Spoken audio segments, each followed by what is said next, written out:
acertamos quando obedecemos a Deus. Fique conosco nos próximos minutos.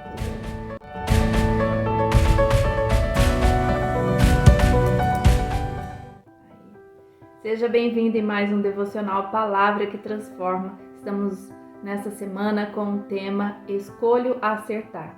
Uma semana que antecede um domingo especial, um domingo de escolhas. Mas o Senhor nos diz que quando obedecemos a palavra dele, as coisas vão bem, as coisas acontecem dentro do plano dele. E hoje, para darmos continuidade a este tema, eu trouxe o meu esposo, o Eduardo Marinho, para falar conosco a partir de Deuteronômios 17, a partir do versículo 14, que fala sobre a escolha de um rei. Mas antes de passar para ele, eu quero ler com você, ainda neste livro de Deuteronômio, que está no Antigo Testamento, no capítulo 6, que diz sobre a lei e a obediência. No versículo 1 diz assim: Estes, pois, são os mandamentos, os estatutos e os juízos que mandou o Senhor vosso Deus, para que os fizesses na terra a que passais a possuir, para que temas ao Senhor teu Deus e guarde todos os seus estatutos e mandamentos que eu te ordeno, tu e teu filho e o filho de teu filho, todos os dias da tua vida, e que teus dias sejam prolongados. A partir deste ensinamento do Pai, de guardarmos o estatuto, os princípios, os seus ensinamentos e passarmos adiante para os nossos filhos, ele diz que os nossos dias são prolongados, ou seja, os nossos dias são bons, são bem-aventurados. E é neste tema, neste foco, que queremos aprender um pouquinho mais com o meu esposo, que vai refletir conosco. Fique à vontade. Tudo bem com vocês? Quando a Trícia chamou para nós batermos um papo numa semana tão importante, há muitos anos não vivemos esse momento, não é verdade? Verdade. Um momento em que uma nação toda vive uma grande expectativa. É um grande momento. Nós estamos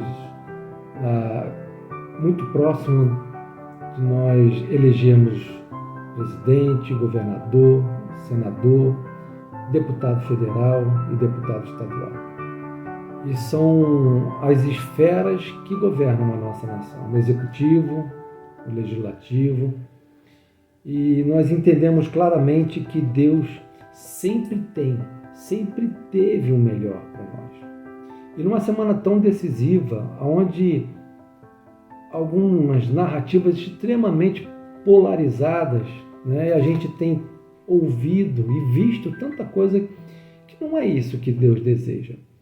Mas existe uma forma, existe uma metodologia, que é a palavra de Deus, a nossa bússola moral. Aquilo que nos deixou uma carta de amor, ela é composta de todas as orientações. E a Trícia, quando falou de Deuteronômios, capítulo 17, a partir do versículo 14, é muito interessante, meus irmãos, minhas irmãs que estiver assistindo, que diz assim: quando entrares na terra que o Senhor teu Deus te dá, e aí o Senhor já está dizendo aquilo que iria acontecer. Nós estamos falando de pouco menos de 400 anos, 340, 360 anos antes, né, do povo sair e ter o cumprimento da promessa que o Senhor tinha dado a eles, que eles herdariam uma terra que emanaria leite e mel. E o Senhor aqui na sua presciência, né, o Deus na sua onisciência, ele diz assim: quando entrares na terra que o Senhor teu Deus te dá, e a possuires, e nela habitares, isso já está de forma imperativa, ele está dizendo que vai acontecer, e disseres, ou seja, ele está dizendo que esse povo ia pedir algo, e algo ia subir no coração deles, né? Até porque eles tinham passado por um reinado egípcio, onde eles ficaram ali como escravos. E aí o Senhor, na sua presciência, diz assim: vocês vão falar no seu coração, porei um rei sobre nós. E com base nisso, o Senhor diz assim: tu colocarás um rei sábio sobre ti, a quem o Senhor teu Deus escolher, um dentre os teus irmãos será sobre ti. Não poderás pôr sobre ti um estrangeiro, que não seja teu irmão. Então, nessas simples palavras de altíssimo conteúdo, tem todo um direcional. A nossa referência para a nossa tomada de decisão, seja para nós escolhermos o nosso senador, nosso governador, nosso deputado estadual, federal, e o chefe do executivo, que é o presidente da República, quem é que nós vamos escolher? E a palavra diz assim, sabe quem que vocês vão escolher? Vamos voltar no tempo e depois a gente vai transladar para os dias de hoje. Voltando no tempo, diz assim, você vai escolher um rei, você vai colocar um rei sobre a nação, ele tem que ser dentre os seus irmãos. E será este rei sobre ti, e não poderás pôr um estrangeiro. Então, ele está falando que o rei deveria vir da sua comunidade, trazendo para a nossa realidade. Quando a gente tem uma convicção de vida, tem uma convicção de valores, onde nós guardamos os preceitos da preservação da vida, nós guardamos os preceitos de que feliz é a nação cujo Deus é o Senhor, guardamos o preceito que o homem que se candidata a um cargo político para representar os desejos, os anseios do povo, da sua cidade, do seu estado, da sua nação, ele precisa confessar que o Senhor é o seu Senhor. Muitos são os preceitos, ele diz assim, você vai ter que escolher entre os seus irmãos, ou seja, tem que ser aquilo que há uma coligação direta, trazendo para a nossa realidade de hoje, quem são os nossos irmãos do ponto de vista, não é fechar um ciclo nem viver uma bolha, não é isso. Irmão no contexto de quem coaduna com tudo aquilo que está escrito na palavra de Deus. Quem que confessa que o aborto é algo ilegal, que a Bíblia abomina esse tipo de situação. Quem que a Bíblia diz que não pode ser um estrangeiro? Um estrangeiro é aquele que está fora, não pertence a uma nação. Que nação é essa? Uma nação e que confessa o Senhor Jesus como seu Salvador. A palavra de Deus ela é recheada.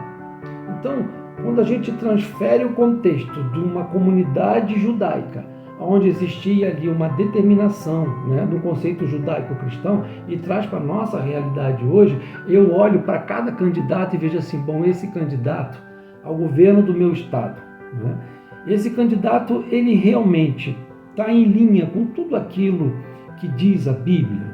Ele confessa o Senhor Jesus, ele é a favor da vida, ele é a favor do casamento heterossexual, ele realmente apoia tudo aquilo que é referência acerca do que é viver em família, em comunidade, preservando a família que é a base da sociedade. Então, quando eu olho o comportamento desse candidato e olho para a Bíblia, eu tenho, claro, uma definição de quem pode ser o meu melhor candidato. Aquele que faz uma plataforma política estruturada, olhando para o povo. E aqui embaixo, Deus diz que o rei não pode acumular riquezas. Ele fala exatamente aqui, tampouco multiplicará esposas para si mesmo, para que seu coração não se desvie, nem multiplicará grandemente para si prata e ouro. Por que essa orientação? Para que o seu coração realmente viva o seu dia a dia na dependência de que Deus é quem cuida da sua família, Deus é quem cuida da nação, Deus é quem cuida dele mesmo.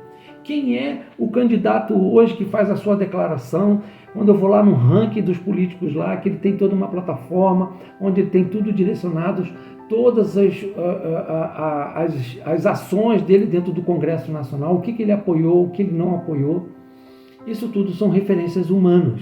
Agora, quando eu olho para a Bíblia, eu tenho uma clara evidência de que aquele que confessa, que adora ao Deus, que coloca Deus acima de tudo, a família é a base da sociedade, ele é contra o aborto, e que tudo que ele faz sempre colocando Deus à frente de todas as coisas e não colocando ele como o solucionador de todas as coisas, eu tenho uma boa referência.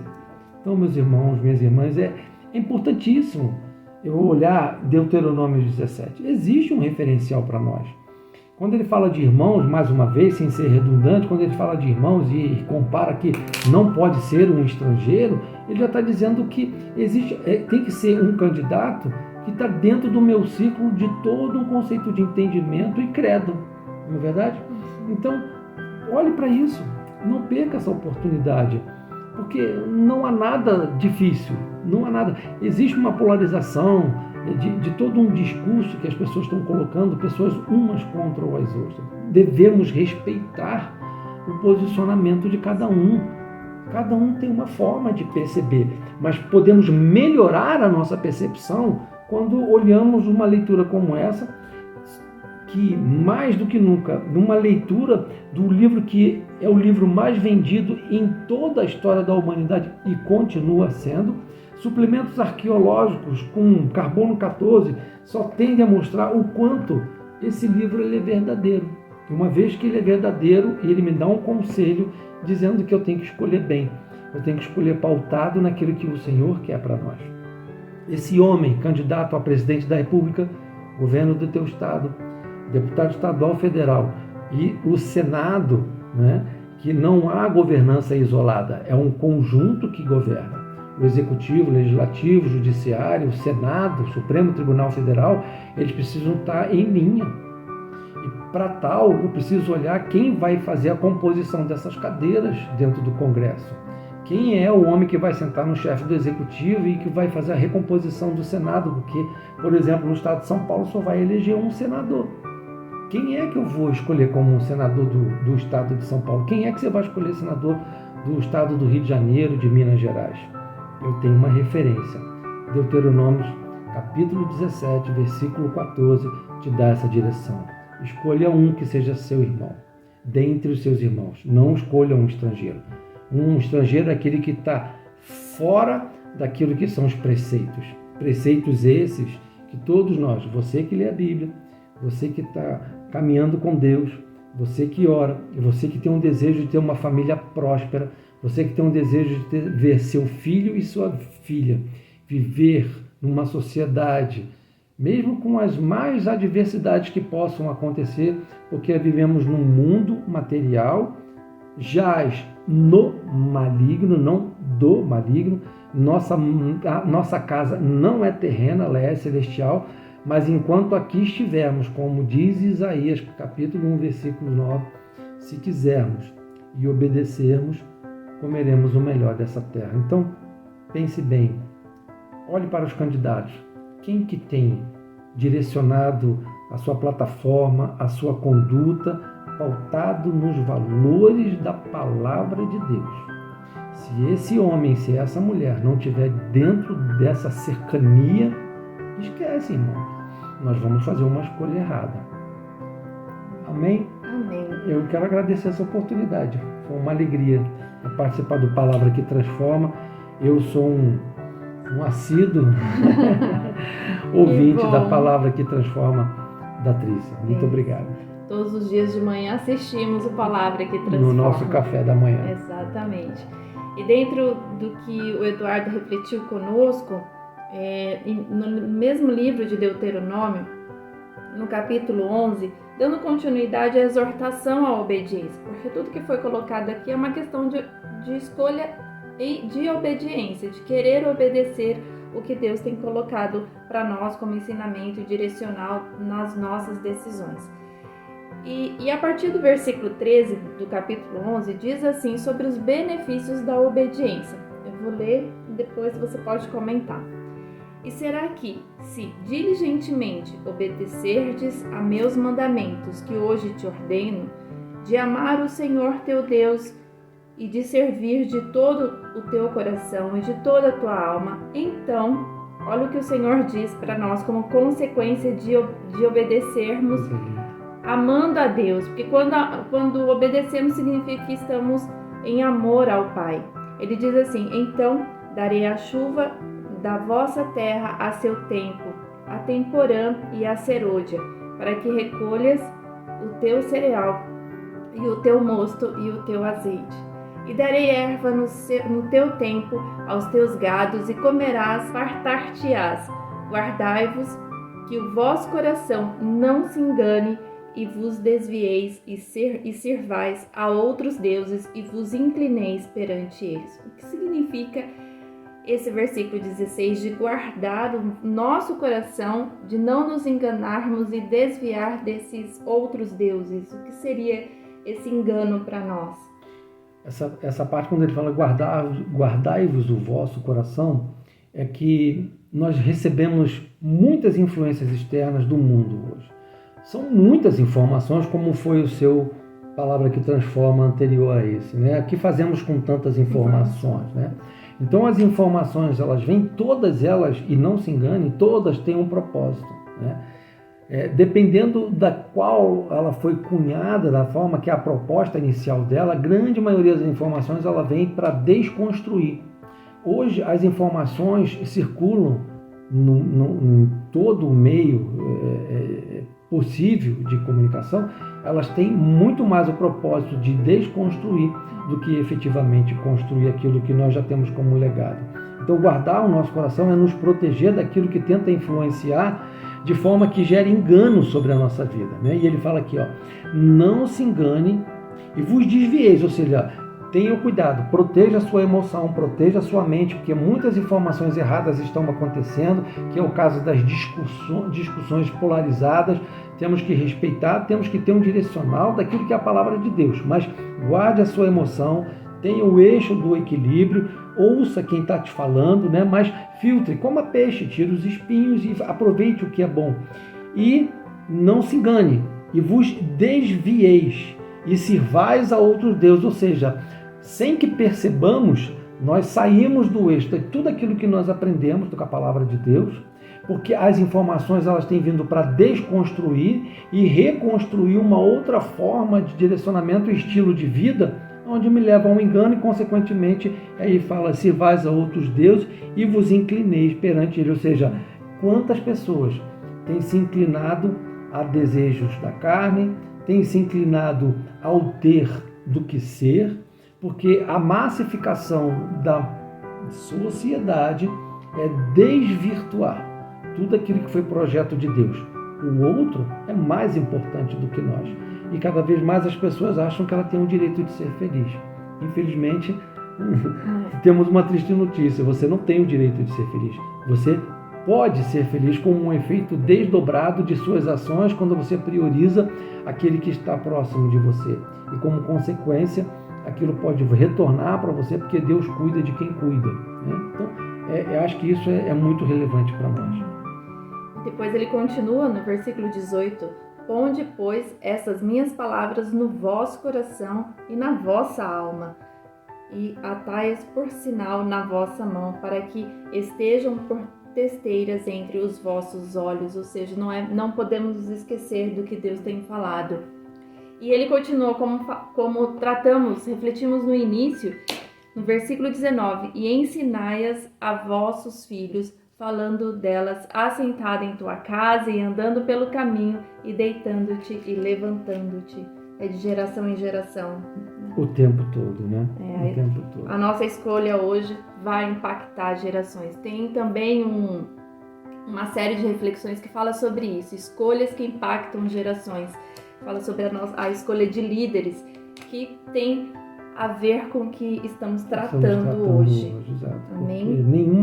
Nenhuma decisão, creiam nisso. Às vezes nós tomamos algumas decisões na nossa vida que parecem que elas não surtiram nenhum efeito de forma momentânea. Mas acredite, não há nenhuma semente que é jogada que ela não venha a frutificar. E isso talvez não dentro de um tempo perceptível aos nossos olhos, por isso que fala das gerações que estão por vir. Então, o cuidado de uma tomada de decisão que nós devemos ter hoje, inclusive na escolha de líderes, nessa semana, inclusive, né, isso tem impacto direto nas gerações que estão por vir.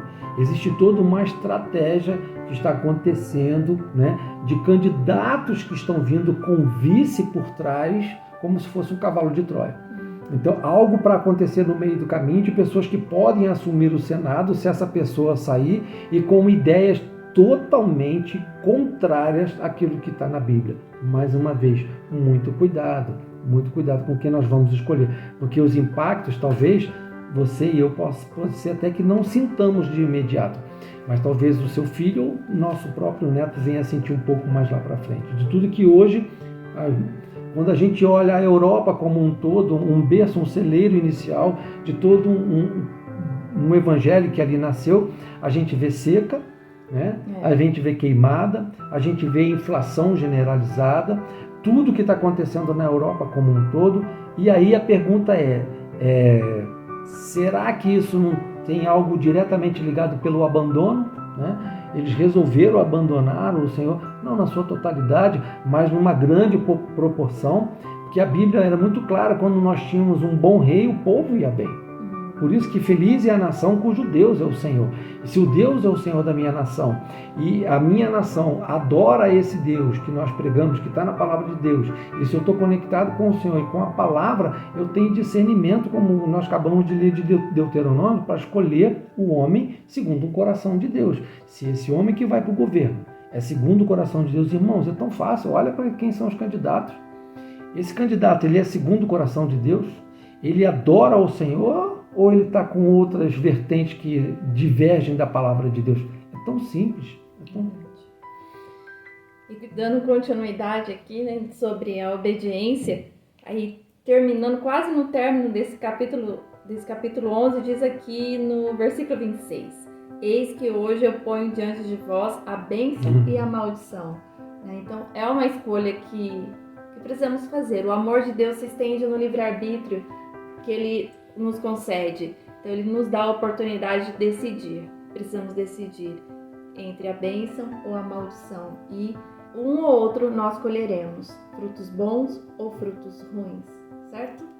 Certo. E Deus coloca diante de nós sempre uma alternativa. Quando Deus criou o Éden, e aí eu falo com a atriz que eu tento sempre imaginar como deveria ser o Éden. E Ele não criou robô. Nós fomos criados para a honra e para a glória do Senhor.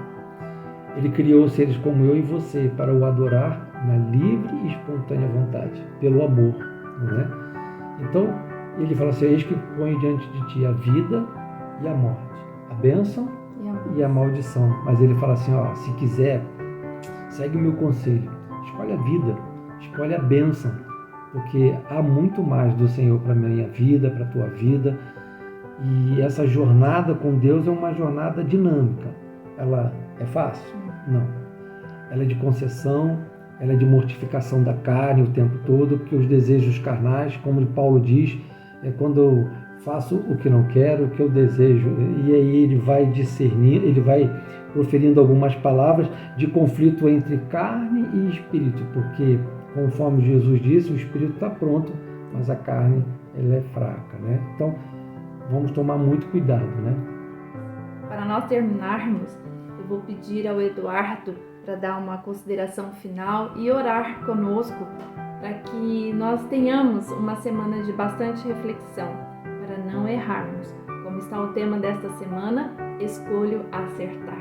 Eu queria deixar um último versículo, não do capítulo, mas para nossa reflexão, ainda em Deuteronômio, capítulo 17, versículo 19, que diz assim, é uma orientação.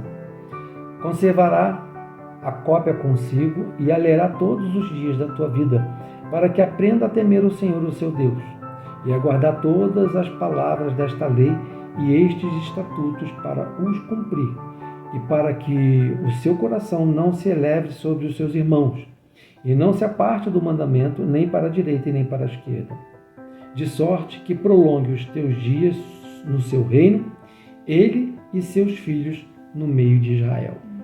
Há uma orientação de bênção para a minha e para a tua vida. A meditação na Bíblia, como ordenança, ela extrapola e desdobra em bênção. Quando Moisés morre, ele fala, medita na lei de dia e de noite, para que prosperes todos os teus dias. Então existe um desejo do Senhor, o nosso Deus, de cada dia sermos mais abençoados para que sejamos cada vez mais abençoadores. Que ele fala, não coloque o seu irmão, não se coloque superior ao seu irmão. Nós precisamos cuidar uns dos outros. E quando eu tomo a decisão certa, eu já estou cuidando do outro. Então, medite nisso, medite nessa palavra, escolha alguma coisa como referência na palavra de Deus, não como um mantra, como algumas pessoas colocam, mas como uma referência de verdade de Deus para a minha e para a tua vida. Porque o que Deus tem para a nossa nação, o Brasil, que é propriedade do nosso Senhor Jesus, há muito por acontecer. Profecias as mais diversas aconteceram na linha do tempo e algumas têm corroborado para aquilo que nós vivemos nesse momento. Inflação mundial, descontrole de muitas coisas, as bolsas estão caindo, inflações e aumento de juros em mais de 70 países. No dia de hoje foram mais 7 países que aumentaram a taxa de juros. E na mão contrária disso tudo está o Brasil, crescendo, uma provável deflação no 3º mês consecutivo. E não falo agora do âmbito político, falo de uma nação que tem adorado o Senhor. E você faz parte disso. Você é um justo, você é uma separada, você é santa. Então, internalize isso na sua vida. Seja você assumindo uma responsabilidade de ser uma intercessora e ser um intercessor, porque nós não entregaremos o nosso Brasil, nós determinaremos, não no determinismo, determinaremos para nós, que nós caminharemos em intercessão e o Brasil continuará sendo uma nação abençoada e abençoadora, um celeiro de bênção para outras nações. Assim como nós alimentamos o mundo, de cada 10 brasileiros, de cada 10 habitantes na face da terra, um é alimentado pelo Brasil. Isso no âmbito físico. Nós seremos no âmbito espiritual. Amém. Assuma isso. Guarde no seu coração. Nós temos uma jornada até domingo. Separe um tempo do seu dia. Ore ao Senhor. Deus abençoe a sua vida. Vamos orar? Vamos. Eu quero orar. Vamos orar. Pai, graças te damos pela bênção desse momento de reflexão na Tua Palavra, onde, Senhor, o desejo do Teu coração é tão puro e simplesmente nos abençoar. Dá-nos dias de paz, de alegria, de bênção, dando-nos, ó Deus, a chuva que rega a terra, ó Deus, que traz o alimento para o povo, Senhor. E o Senhor nos tem dado e nada tem faltado. Abençoe todo o teu povo sobre a face da terra. Abençoe o povo de Israel, nas nações, esse conflito geopolítico. Meu Deus, colocamos o Brasil nesta semana, Senhor, nesses últimos dias que se aproximam para as eleições, que são eleições, ó Deus, no histórico, como marco histórico da nossa nação e do mundo. Nos ajude, Senhor. Ó Pai, nós declaramos que o Brasil é propriedade do nosso Senhor. Fique conosco, abençoe essa família que ouviu essa mensagem, abençoe o Brasil, abençoe as nações e todo o povo de Israel. Nós oramos em nome de Jesus. Amém. Amém. Amém. Amém. Eu fui abençoada, eu creio que você também foi abençoado com essa palavra. Muito Amém. obrigada Nós fomos, né? por essa participação. E Um prazer. repasse essa mensagem, distribua para aquela mulher, para aquela família que precisa ou que tem um interesse em nossa nação. Que Deus te abençoe em nome de Jesus. Amém. Abraço.